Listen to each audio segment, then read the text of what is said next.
ಜಾನ್ವಿ ನೀನು ಬಿಟ್ಟು ಹೋಗಿರೋ ಕಾರಣ ಏನು? ನೀನು ಅವಳನ್ನ ಸರಿಯಾಗಿ ನೋಡ್ಕೊಳ್ಳಿಲ್ಲ ಅಂತ ತಾನೇ?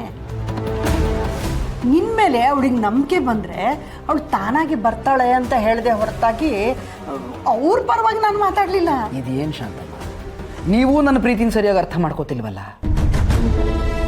ನಾನು ಅವ್ರನ್ನ ಅತಿಯಾಗಿ ಕಾಳಜಿ ವಹಿಸಿ ಪ್ರೀತಿ ಮಾಡಿದೆ, ಅದು ಸರಿ.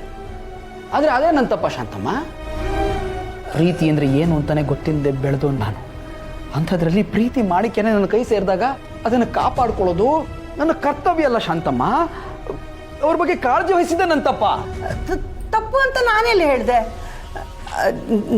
ನಾವು ಕೊಡೋ ಪ್ರೀತಿ ಮತ್ತೊಬ್ಬರಿಗೆ ಕೆಟ್ಟದ್ದು ಅನಿಸ್ಬಾರ್ದು ಅಂತ ನಾನು ಹೇಳಿದೆ. ಪಂಜರದಲ್ಲಿರೋ ಗಿಳಿಗೂ ಹೊರಗಡೆ ಸ್ವತಂತ್ರವಾಗಿ ಹಾರಾಡೋ ಪಕ್ಷಿಗೂ ವ್ಯತ್ಯಾಸ ಇರುತ್ತೆ ತಾನೇ. ನಾನು ಒಂದು ಹೆಣ್ಣಾಗಿ ಈ ಹೆಣ್ಣಿನ ಮನಸ್ಸಿನ ಸ್ಥಿತಿ ಅರ್ಥ ಮಾಡಿಕೊಂಡು ಮಾತಾಡಿದೆ ಅಷ್ಟೆ. ನನಗದೆಲ್ಲ ಏನು ಗೊತ್ತಿಲ್ಲ ಶಾಂತಮ್ಮ. ಈ ಜಯಂತ ಪ್ರೀತಿ ಮಾಡೋ ರೀತಿನೇ ಹೀಗೆ. ಅದು ನನ್ನ ಚಿನ್ನು ಮರಿಗೆ ಇಷ್ಟ ಆಗಿತ್ತು ಕೂಡ. ಆದರೆ ಈ ವಿಶ್ವ ಮಧ್ಯೆ ಬಂದು ಎಲ್ಲದನ್ನು ಹಾಳು ಮಾಡ್ತಾ ಇದ್ದಾನೆ ಶಾಂತಮ್ಮ. ಅವನನ್ನು ಮಾತ್ರ ನಾನು ಬಿಡೋದಿಲ್ಲ. ಇಂದೇ ಡೌನ್ಲೋಡ್ ಮಾಡಿ ಮತ್ತು ನಿಮ್ಮ ನೆಚ್ಚಿನ ಶೋಗಳನ್ನು ಆನಂದಿಸಿ.